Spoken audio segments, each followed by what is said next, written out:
Hey there, this is Aviator with Take That Smarty Pants, and I have with me Brobnar89 and Shaka from Cull the Weak. So I'm about to hand over to them and go lurk behind the scenes and do the control board operations. But here we go, we got an exciting match ahead of us. Take it away, guys. All right, thank you very much, Aviator. This is Brobnar89. Welcome to the first crossover mashup, Cull the Weak, Cull the Smarty Pants. Here we are for a look at the triad match of KFBL between Grant and Unarmed Goat. Shaka, would you like to start off with Grant's decks here? Sure thing. So we'll start off with the Mass Mutation deck. The name translates to Elk Emperor, I'm told. There may be some dispute about that. Someone in the comments can chime in if they know. So this deck's looking pretty strong. In this, we have a lot of purging. So we have 2 Harvest Times and 3 Infernuses. That will really disrupt a lot of intricate combos in other decks and take out, must-answer creatures, artifacts, or actions that end up in a discard pile. Yeah, that's quite a bit of purging to work with there. Right. And you also have good disruption with Mark of Dis. That break key has 3 amber pips on it, so that can get you out of a pinch if you need to get a last minute stop to close out the game. Right. And you can also purge it with the Infernus for 3. That's pretty good. Yeah, that's actually what I meant. But you could also break the key by playing the card. That's true. Right. And that doesn't happen too often, but they lost the key and then you deleted 3. If you follow up with an Infernus, then they're not going to reforge it. So that's a pretty nice synergy there. And the Dance of Doom is a nice pseudo board clear here.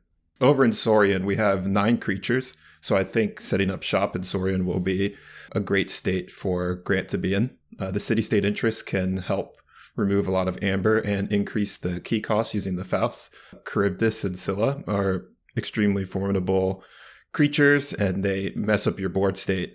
So Unarmed Goat will have to deal with it if he's going to be using the board much. Octavia and Primus, moving amber around, potentially making it more dangerous to do board wipe. And of course, we have the Perfectus Ludo, protecting that amber, making it a must-address target before you get rid of the rest of the creatures. And the Theros are good muscle / amber control over there. Then Untamed, the Lost in the Woods don't work great with your Saurians because of the amber on them, but they work really well with the Infernus. So if he's shuffling Infernus back and purging over and over, he can make your deck just pretty sorry and take out your highest arc cards. Then your deck is suddenly 60 sass and won't be able to hang with Elk Emperor at all. Reclaim by Nature, that's great to have here. It's a backup against Eton's Jar if Harvest Time gets jarred. So basically, Eton's Jar useless against this deck. I don't believe the other lineup has it, but that is a card we are seeing in this tournament in a bunch of decks, including one of my decks. And Resurgence, good. These Untamed creatures, this isn't the Untamed lineup you really want to see. Like 2 Attendants is boring. Dark Fairy, it's alright. Fandangle's great. And Amberspine Mongrel's also great. But you'll be disrupting the Reap anyway with Scylla, so I could see him pulling back Infernus or something like that with the Resurgence. Maybe Fandangle and Infernus, something like that. Yeah, just and hold it for the next turn. Yep. And Wild Bounty can be pretty good with the Rapid Evolution that has 2 pips on it for that burst. Make Fandangle or Charybdis stronger, something like that. Or a Faust. So, yeah, pretty nice Untamed house. I think the deck centers around having Saurian board and severely disrupting your opponent. Looks good, yeah. Lots of disruption. Moving on to Lethacloud, the Crusty Hollow Archivist. We'll start with Dis. Lots of actions in here, and Harbinger of Doom with 3 other creatures. So not going to be staying in Dis often. Could play some good actions. I imagine Kirby's probably playing actions from Dis to filter through it a bit more. I will predict that most of the Dis house will end up in the archive whenever possible, but we will see. Which kind of cards actually get archived for the Eddie. And lots of good creature control here. So those Festering Touches, they get you Amber, and they can take out threats. So by the time you Festering Touch and Gleeful Mayhem, their threats are gone. Moving over to Logos, we have even more threat removal with 2 Neutron Sharks, one of the best cards in the game. Can get rid of artifacts, get rid of creatures. They can be exhumed, causing more problems for your opponent. And even if they just blow themselves up or blow up some useless creatures like Malison, then they can get great value, even if they're only destroying 1 or 2 things each. I notice a lot of the Amber control in this deck is actually in Logos. This deck does not have an Infernus in it, which I think would make it even better than, most decks would benefit from having Infernus, but with the Exhumes here, you could really get something nasty going in this deck, but this is not an Infernus Hell deck, so to speak. So Cutthroat Research, Interdimensional Graft, good for reducing high numbers. Information Exchange can get a stop. Eddie can get a stop. You're not putting too many things into archives. I see Tato Vapors and Jargogol. Those can do 1 card each. Chinkan's Blaster can do 1. Dr. Millie could do a bunch if you're not on board. But because this deck is destroying so many creatures, I don't really see situations, unless you get lucky and draw Dr. Millie after they played their second turn and dropped a bunch of creatures, you do Dr. Millie, that could happen. But I don't see it firing that often. Then going over to Star Alliance, this is where the meat of the board is. We have 7 creatures in Star Alliance. So not that many, but 2 of them are Kirby's and 2 are Chinkans, which are elusive. So they're going to be hard to deal with. Crash Muldoon can get an emergency usage out of nothing here is looking that interesting. I mean, maybe Bornit. I don't know. It comes out ready, so that's nice. Maybe we'll see something creative. No bouncing Chinkan's Blaster, unfortunately. That could be really nice, putting a bunch of creatures into your archives to replay Neutron Shark or something like that, or archiving their Senator Brackus or something like that. Maybe a neutrino shark. Or Neutron Shark. Yeah, that would be a good thing to put into your archives. We have Encountersuit, which is an amazing card. Encountersuit, the Eddie 4x4 would be pretty great. Encountersuit on a Kirby to help your deck go faster. Stealth Mode can get you a stop if you have a big burst in Star Alliance with some Kirby's, and maybe you archived a creature that had a lot of Amber on it. Then you Stealth Mode to secure the win. And Quadricorder, pretty good. Pairs well with the Encountersuit. However, Encountersuit, there's no backup with a taunt or raising power or anything like that. So I think you could just fight down the creature that has a suit on. So I think this is going to be more of a stall tactic. Yeah, this is a really neat looking deck. Lots of efficiency cards and just wild. It went up from 92 to 93 SAS in the last SAS update. So there you go. Yep. So apparently this deck has a lot of arc. 78 arc. That's really high. Yeah. Okay. Let's go over to the last deck, AOA, H.E. Newtzon of the Bright Sector. So this is a Heart of the Forest deck. And, well, just to briefly discuss the Heart combo, the archive, the Untamed house, and then you do a big key charge turn after you forge the second key, and then you forge the third key on the same turn. You probably Nepenthe Seed, Full Moon, or something, and it's quite elegant. You could also look at the Key Abduction, which is a backup plan. It's probably a lot harder to fire. Well, maybe not.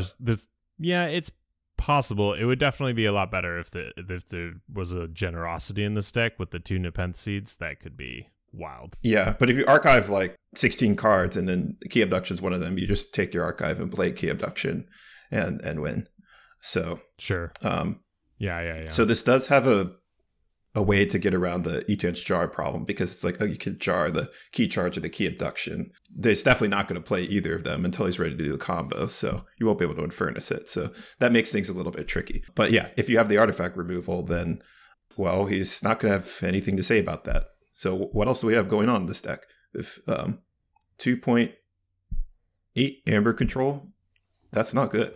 And one's a like 1.3 of that comes from interdimensional graft, which requires your opponent to forge. Right. Cutthroat Research is on there also, which requires your opponent to have 8. And then Mars Needs Hammer and Nine Warper are both also kind of hard to use too. So yeah, so I think this deck could just get blitzed out if it can't do the combo. I don't know if it rushes particularly fast. It has 11 pips. Seems to be... We'll see how it does without the heart combo, because it needs to beat these like very high level decks, and it may be able to pull it off with just a nice burst and playing really good Keyforge. And Grant is a great player, so we may be able to see him pull it off here. Yeah, we'll see how it plays out. I definitely think Grant would be a lot happier if there were not 2 hard R decks, or 2 decks with hard R in them in Unarmed Goat's lineup. Which, should we go ahead and take a look over there? Yeah, let's do it. All right. So the first one I'm looking at here is the Mass Mutation deck. This is Panspring Moor, the Torpid and Wealthy. The dis in this deck has a lot of self-hate. You've got a Ritual of Tognath. You've got the Imp Spectre, and you've got a Cinder. So lots of like self-destroy stuff going on here. I feel like I would like to see some more of those great destroyed effects in Dis with how much you can destroy your own things here. You've got the double Infernus, which you can bring back with the Stirring Grave. That's great. You can also purge your Ritual of Tognath with the Infernus and get 3 or 4 taken away there, so that's pretty great. Star Alliance has lots of damage in it. The Collision and the Red Alert, lots of ways, and Subdue, lots of ways to sort of ping at your opponent. You've got the Val, Captain Val Jericho and Commander Chan combo for some efficiency. Untamed has both Reclaimed by Nature, which is one of the hard R we were talking about, which is going to be a problem for Heart of the Forest, and it's got Savage Clash. So these two together, like Savage Clash is probably my favorite board wipe, and Reclaimed by Nature is probably my favorite hard R.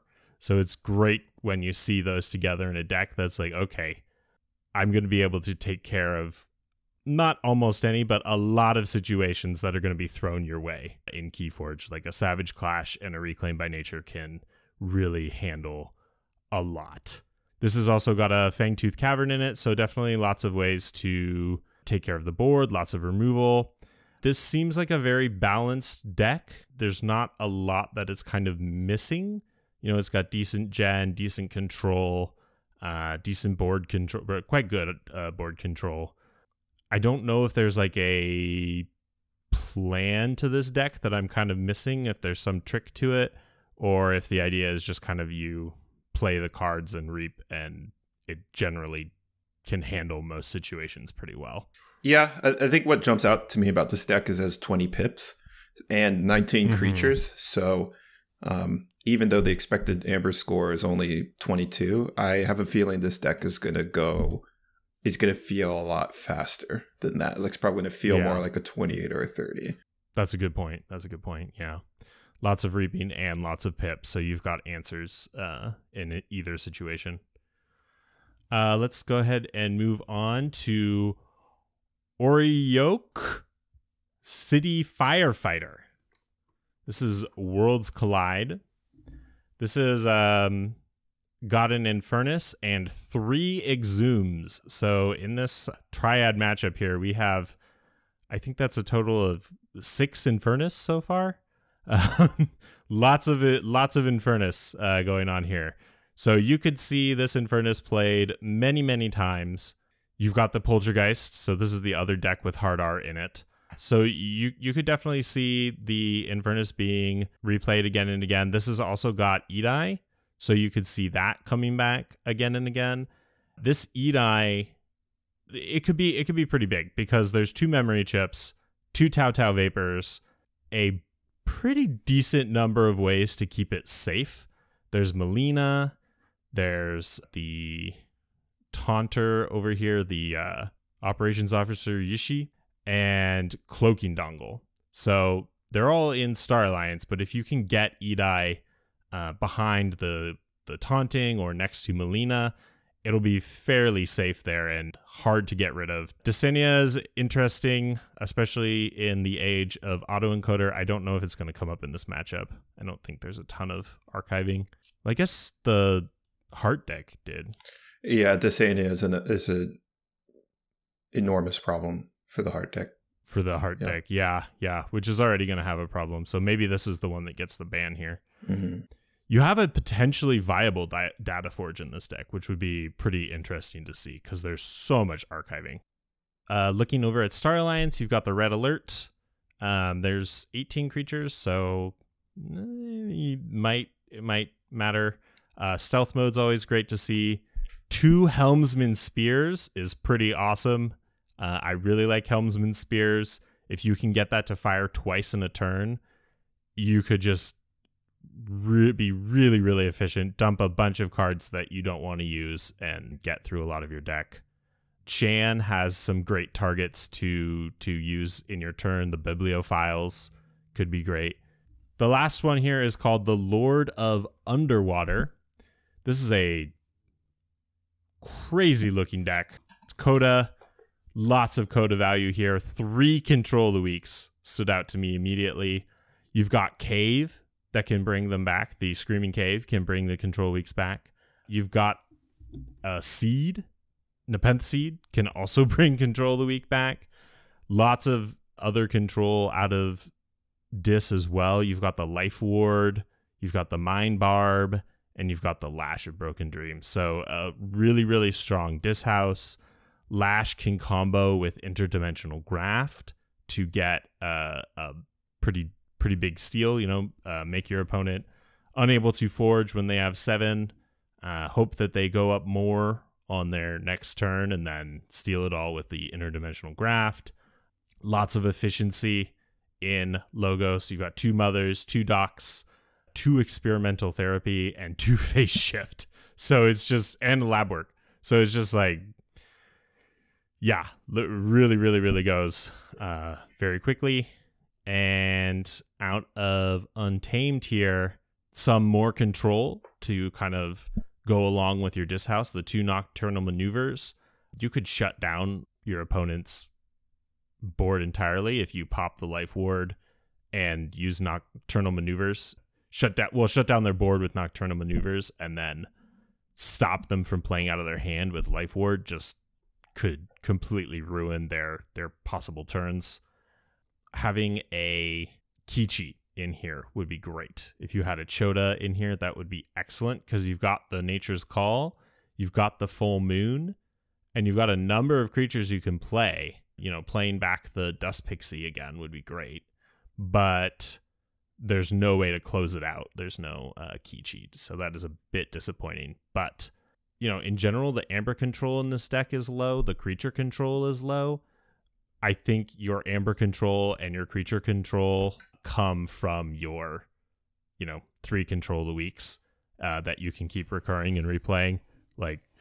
If you can play Control the Weak every other turn, then you don't really need a whole lot of Amber control or creature control. So, yeah, and Control the Weak can also be your key cheat because if you lock them into a house, it doesn't have an answer.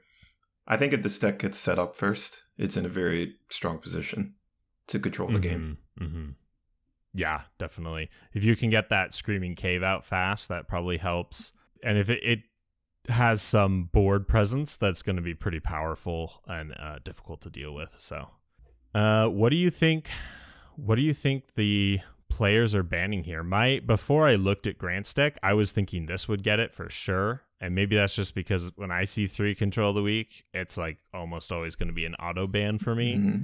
But this is the one that doesn't have hard R in it.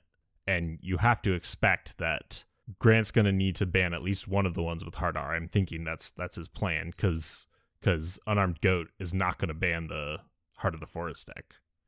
Yeah, if I had to guess, I would predict that the Worlds Collide deck or Rock would get banned, because even without the Poltergeist, it actually presents many other issues for the Heart deck with the Stealth mode and the Eddy and Desania. I think that's right.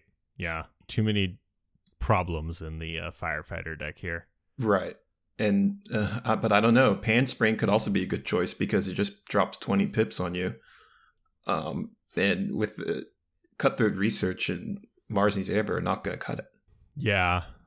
So I don't know. I think it has less. I think Pan Spring has less answers if the Reclaim by Nature is sitting in the bottom of the deck. I don't think it matters though, because I feel like the Heart of the Forest deck is still going to struggle to be able to close out the game before Pan Spring is able to cycle. What do you think Unarmed Goat is going to ban?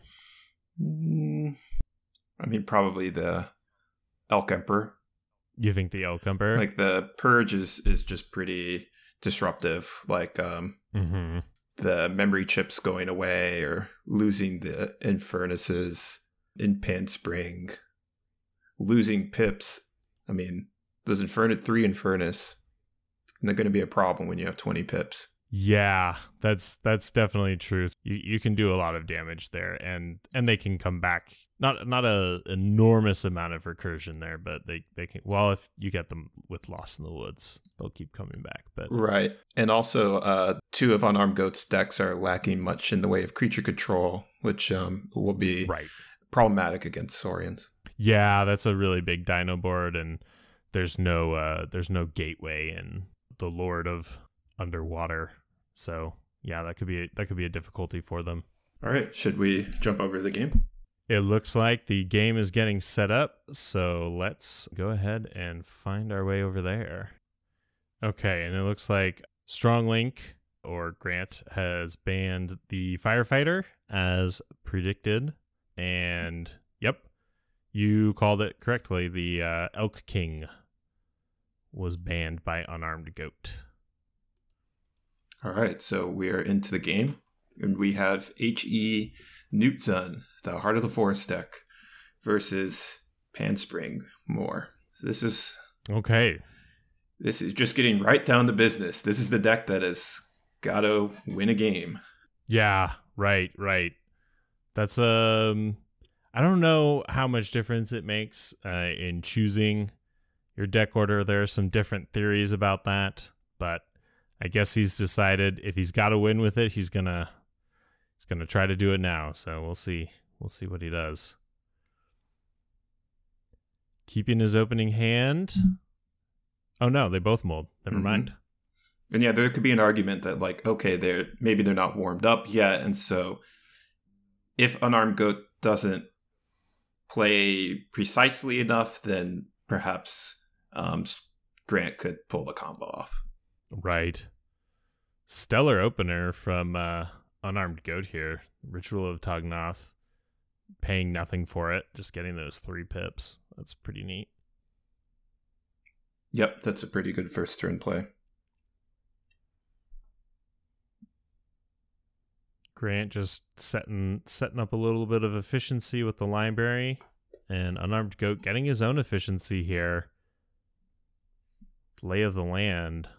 And already going to put himself into check. And we know that the likelihood that, in fact, I think we can say pretty definitively that he's going to forge this key. Because Stronglink doesn't have any sort of Amber control that can stop that. No. Yeah, there are no stops for 6 unless he has Mars Needs Amber or Mind Warper. Right. But they would have to be, I don't think he has like something to use it right away. So. Yeah, so let's take a look. Igor discarded Key Charge and Graft, so I think it's going to be the Key Abduction play here. Okay. Unarmed Goat discarding Bumblebird and glory on his attendant in order to play Fangtooth Cavern. I was kind of wondering about that. Like, does he play Fangtooth because he has 4 1-power creatures in Untamed? So I guess the answer is yes. Apparently. Maybe he wants to try to counter the potential key abduction play. With the Fangtooth Cavern? Yeah, just like keeping the board clear so that he can't play key abduction and have creatures to offset the cost. I see. Yeah, I think he's mostly going to get the cards from his archives. We see that he discarded the Dominator, and he didn't even play Hypno Beam. So this Fangtooth is mostly going to eat up his own creatures. That's what it's looking like, yeah. And there goes Jorg there. Yep. So, Logos. He's archiving, yep. Master Theory, okay, that's good for him. So that's probably another reason why I didn't want to play creatures. And then dropping the Hexpion so that he can get even more into the archive there. Yep.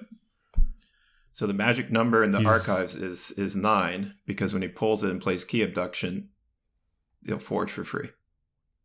Right.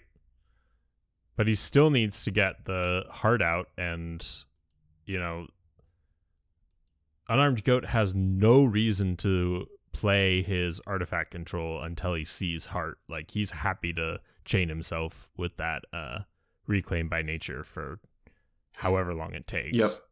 And heart... Well, I guess that Hexpion was going to be dead anyway.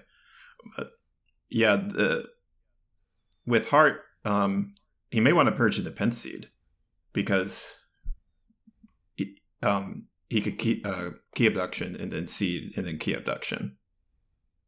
Oh, that's true. Yeah. So the heart could be a red herring here.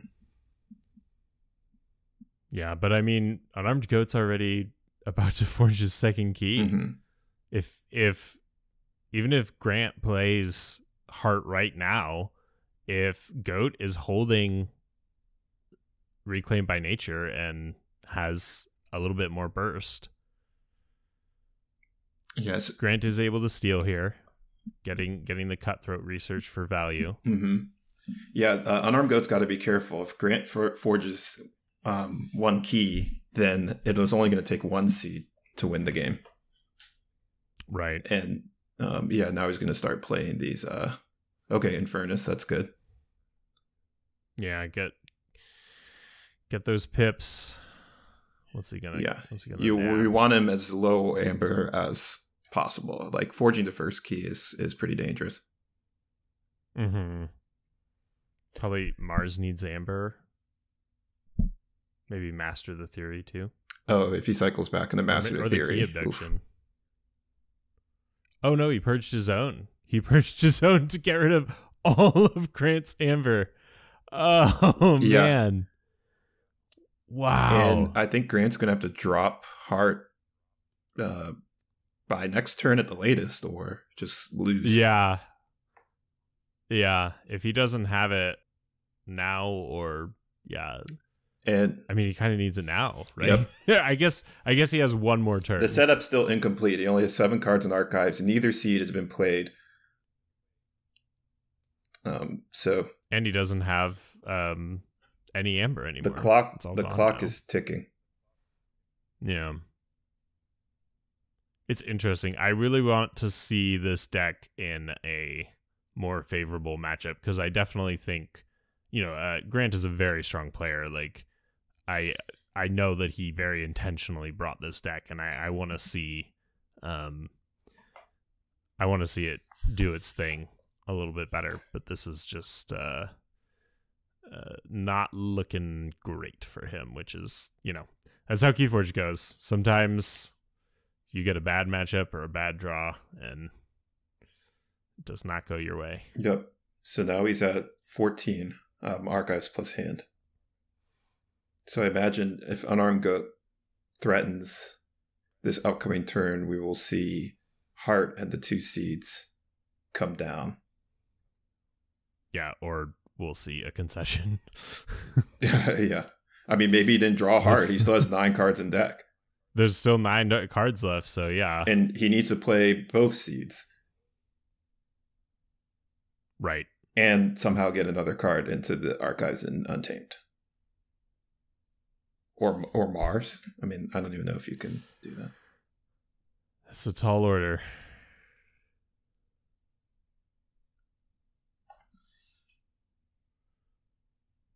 He's up to 7. We haven't seen a concession yet, so there's a decent chance he's got the heart.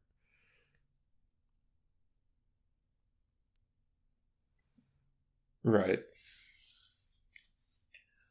But if Unarmed Goat plays the... There it is. Both seeds. Uh-huh. So now he's got 10 cards in hand. So Unarmed Goat, this Reclaim by Nature is so important. He has to purge the right card. Oh, he's just going into... Mm-hmm.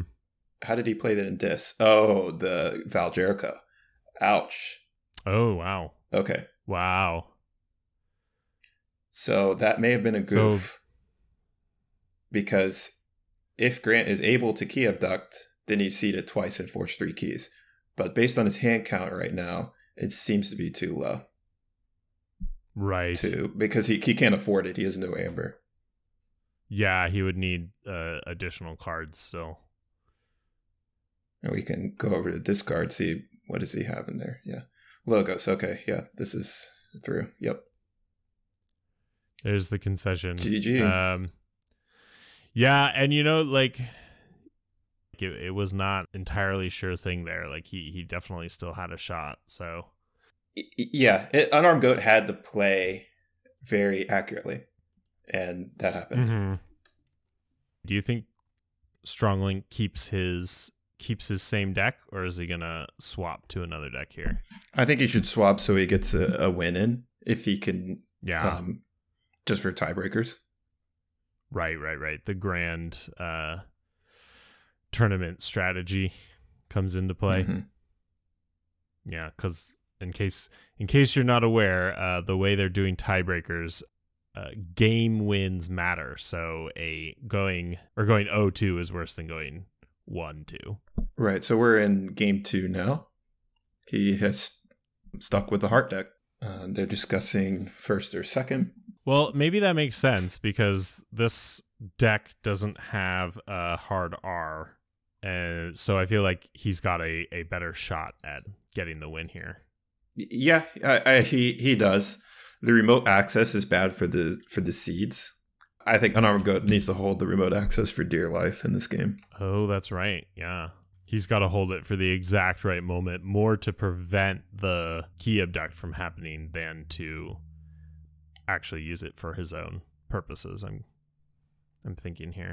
Right. But, well, what else do we have going on?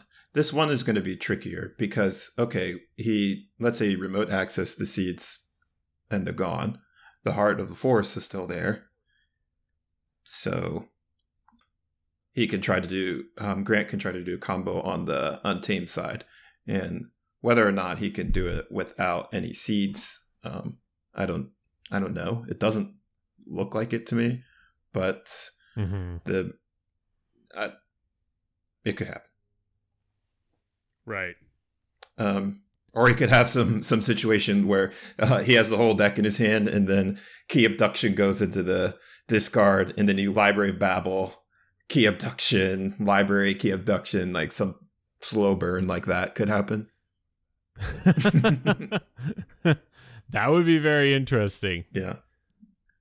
I would like to see that. I wonder how much the Control the Weaks come into play here, because if the heart is out, it's kind of, I don't know, like it's a moot point. If you do Control the Weak, you still can't forge. Yeah, it doesn't really advance against the plan.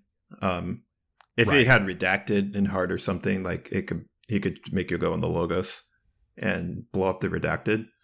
But in this case, it's pretty much a turd skip. So it's kind of pointless. Yeah. he would have to discard his redacted if he had one here. Yeah, so the use I see in this situation is to try to forge 3 keys before Heart of the Forest is found. Yeah. Right. So just try to deny efficiency, which it looks like his first Control the Weak is not doing here.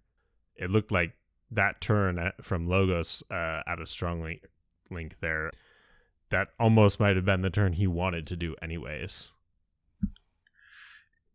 Yeah. Well, I wonder why he didn't put the Librarian in the middle. Maybe just he was planning to blow up the Hexpeon anyways. Well, Hexpeon can blow up sooner or later, like whenever you want. I guess you're right. Yeah, like that makes sense. Keep the Hexpeon on the board, and then you still get to archive with the Librarian, and then the Hexpeon can do its thing later. Mm-hmm. Yeah, you're right. But yeah, I mean, this is a pretty complicated deck, so I can question these decisions, but I can't challenge them because I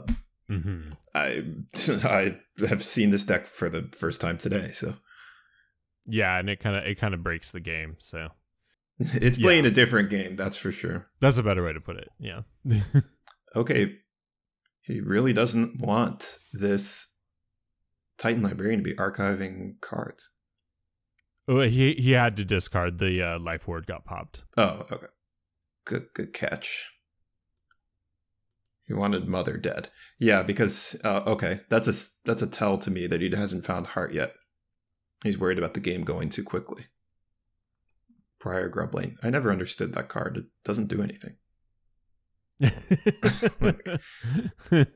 It's like Hazardous 5. Okay, fine. Right, I won't attack you. That's fine. Could have been interesting in Worlds Collide Star Alliance, like an encounter suit, and you make a Voltron Briar Grumbling. Oh, yeah, you put a bunch of upgrades on there. Yeah, the upgrades give it good effects, maybe. I don't know. Mm-hmm. Okay, so Goat has his own Nepenthe Seed now. Yeah, and a pretty decent full moon turn there. Bursting up. Did you just discard the Nature Call? Yeah, I don't understand that one. Maybe he doesn't want to get grafted. Graft, maybe. Yeah. I mean, Grant's only been playing Logos like the whole game. Yeah. So I don't know. And now goes to Mars. Discarding his creatures. Yeah, Jason was doing this too. With Heart of the Forest deck? It just makes the game go faster. Like, if he's to do that, draw your whole deck strat that I was talking about, like, it's going to take a lot of time. Like, he can't waste time at all. Okay. I'm not sure I understand, but I'll take your word for it. Well, like, let's say he's trying to do I get the whole deck in hand in Library of Babel, like Key Abduction over and over, or something silly like that. Like, we're 29 minutes left in the game. And so he plays Tixel Beambucker, and like he has to click some stuff, and it takes like 10 seconds. He's going to need that time later. Wow. Okay. That's interesting. That's real deep Heart of the Forest gameplay there. Yeah. And yeah, I learned that from Jason. That's what he said after his interview. So he just played Master the Theory to archive a lot. Yeah, and Unarmed Goat, I think he's playing too many creatures. That Master the Theory happened in the last game too. Right. So most of these creatures, you don't need them. I might slow down there. But then again, he already has 6, more than 6. So at this point, you could just YOLO. Yeah. I mean, he's happy to go up past... Well, I guess he could still get grafted here. So yeah, no Heart yet. No Heart. I guess it's in the archives. And here it is. Or it's staying in the archive. It's staying in the archive. Or the draw. Maybe he doesn't have it. Did Remote Access get played? No.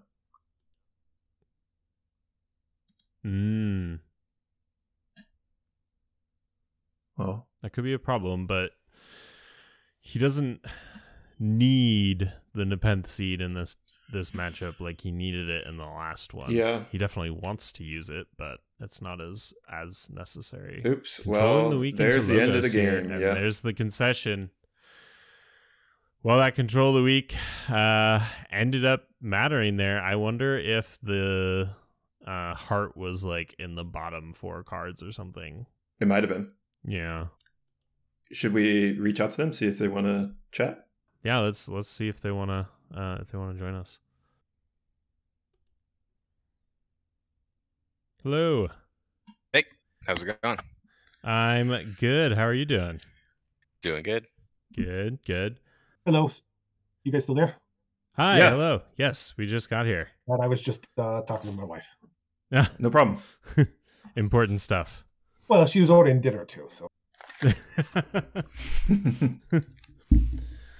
Yeah, so Grant, do you want to share it all about your choice of this deck? I really like I think it's definitely a really neat, interesting deck, and I just want to hear more about your decision.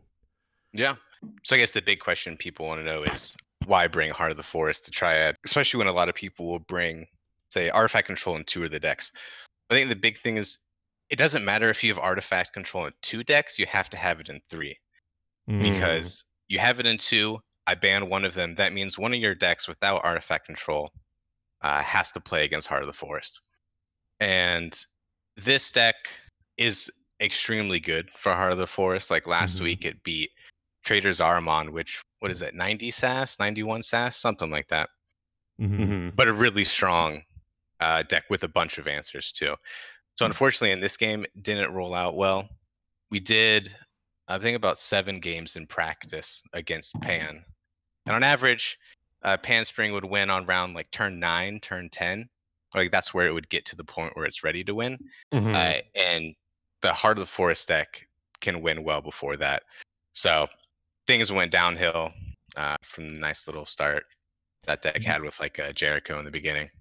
Right. And Spring has one of those things where if it doesn't draw much of its Untamed, it can like snowball incredibly fast. But if it gets a bad Untamed draw, it slows down a lot. So, Unarmed Goat, what was it like playing against Heart of the Forest? What did you learn in your testing? The first Heart of the Forest deck I ever played was actually during one of the qualifying events of the team event, and I think I misplayed against it. So I played once or twice. I was able to play a couple times against it. And I thought with Pan Spring, my goal is I have Reclaimed by Nature, which is a card that I don't really have Archive in the deck, so I don't want it super early, but I held on to it for quite a while because I have no other solution. Reclaimed by Nature is the only way to beat the Heart if my rush works. So that worked out fine. And then against Lord, I just think I got very fast. Grant, you didn't even get Heart of Forest by the time I won with the second deck? Let's see. No, I didn't even draw Heart of the Forest. Yeah, I was turn 7. That was just kind of lucky. Yeah, it was the bottom 4 cards there, which is pretty unfortunate. Or maybe you had it in the last turn. I didn't have it on the last turn. Oh, wow. So the Control of the Weak didn't even matter. Yeah. I mean, it was safe. I was thinking the only way I could win would, because you have all those seeds, I would have to both have Poltergeist and a Control the Weak on the same turn, so you couldn't replay it. But I was lucky that didn't even have to happen for me. I think one of the interesting things, if you go back to the previous match, the Reclaim by Nature, usually using Reclaim by Nature on the Heart of the Forest is a losing move, because with double Nepseed, and after you've archived or drawn about like 9 cards, you can triple key cheat. Oh, okay. And it does that reliably. The real way to win is something else. Don't want to talk too much about that, but I am lucky that did not happen to me, because I did not see that. So yeah, it's super interesting. Like when people practice against Heart of the Forest, they usually do it completely wrong, because it's a really hard thing to practice with, really technical. Every match is super unique, which makes it really exciting. That's why I love it so much. I asked some people. It is a pretty interesting card. I asked some people about Heart of the Forest, and they said, talk to your teammate. He knows, like, I think it was Jay. He knows most about Heart of the Forest. I'm like, oh, we talked to Jay. I'm playing Grant this week. Yeah. Yeah, we were excited to see what the end game was going to be for Newtzon. I just the call it second Newton. match. Ignore the Z. Oh, Newton. Because it was like, okay, well, yeah, you could do the forge 3 keys in one turn with the seeds, but then like, how does that play with the remote access? And so like, we thought maybe you were going to do something where you could like draw your whole deck and like Library of Babel over and over. But I understand it's like possibly trade secrets, so you don't have to confirm or deny that, but we'll hope to see some more of its tricks throughout the tournament. Yeah, I think for Newton, the only problem is you happen to win on turn 6 or 7, just outrush me. If you get into an end state, you're probably going to make a mistake and straight up lose. There's so many different ways to win, and that's what happened last week. I believe you 100%. If the games last longer, it's probably not good for me. Yeah, because it gets into places, territory there where people haven't practiced, and it's very theoretical and pretty tough. Yeah, so I was curious about why did you play the Heart deck twice in a row? Because we were thinking like, okay, maybe you could get a win with one of the other decks and like improve the tiebreaker. So just curious about the thought process. Honestly, didn't remember you could actually change. That is a good reason.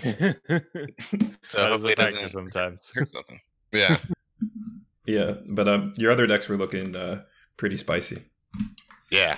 As the first game was like coming to an end, I was thinking like, oh, this is pretty much over. But I think in reflection, the first game was actually may have been closer than the second, just based on like what you're saying about like targeting the pen seed as opposed to targeting heart. Yeah, I had 13 cards that I could access between my hand and archive, and you need 15 to triple key cheat, excluding amber that I had. So if I had, I think it was one more turn because I had 3 amber, I was going to key cheat that turn. But I had to like just play heart to not lose. So didn't have enough time. It didn't even furnish. But it was extremely close. Yeah, if that Infernus didn't hit, it might have key cheated there. Yeah, I lost it a little bit when I saw you purged 5 of your own pips, Goat. I was like, oh, that that hurts. Yeah, that was a nice play. I found in practice with that deck more than often, especially I know I have to win before it goes too long in this game. If it's going to multiple shuffles, I've already lost. So might as well just get the most pips. Yeah, that was something I noticed when I was looking at the deck was like, oh, the Tognoth makes great Infernus food if you want to punish your opponent there. Yeah, I can often get 5 pips because if I get the Tognoth early, which is something I like to get, especially if I go first. But then I have Lay of the Land and Stirring Grave have 2 pips. So it's not that uncommon for me to get 5, but I could often get 4. Nice. Well, very well played, both of you. Congrats, Unarmed Goat, for the win, and hope to see you both again throughout the rest of the tournament. Okay. Have a good night, guys. Thank you. Yeah, thanks to you both for letting us record and chatting with us, and yeah, best of luck to both of you moving forward. Yeah, thanks for commentating. Yeah, thanks. Yeah, hope you enjoy it. Hope see you. Bye. All right, bye. Okay, thanks. Bye.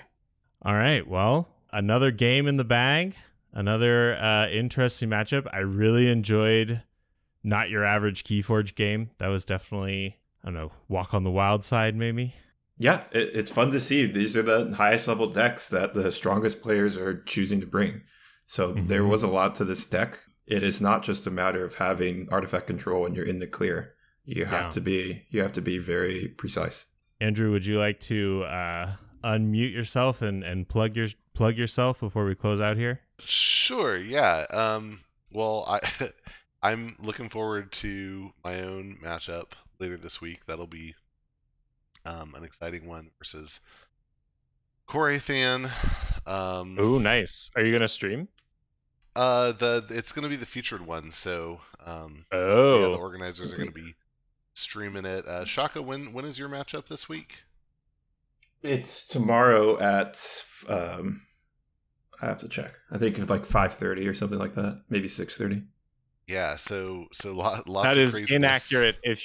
If you're watching this on YouTube, that is inaccurate. It is not tomorrow if you're watching this on YouTube. Sure. Yeah. It is on March 4th, Thursday, 6:30 p.m. Pacific time. And then I'm excited. I just put up a total clickbait video about whether Keyforge is dying, and then later on this week, if I can figure out how to cut out a brief interstitial when I had to go help catch my dog, then then I'll get a Sanctum review uploaded that Zach from Call of the Discovery joined me for. Oh, That's, nice. yeah, I'm pretty excited about that, and that'll finish out Mass Mutation card reviews. So then I can relax until Dark Tidings finally comes out. Excellent. Yeah. All right. So you are Take That Smarty Pants on Facebook, and Twitch is where you're most active? And YouTube and Anchor. I kind of there's a few things that I don't put on podcasts, but anything that makes sense for audio, I do, because some people like to consume things that way, and who am I to tell you what to do? You're an adult. And yeah, then the videos just go on Facebook and YouTube. Got it. Yeah, And you want to plug Cull the Weak since you're actually on my stream, and who knows, maybe you can pick up a new sub. We are Cull the Weak. I am Brobnar89. I'm Shaka. And yeah, thanks everyone for watching, and keep forging those keys.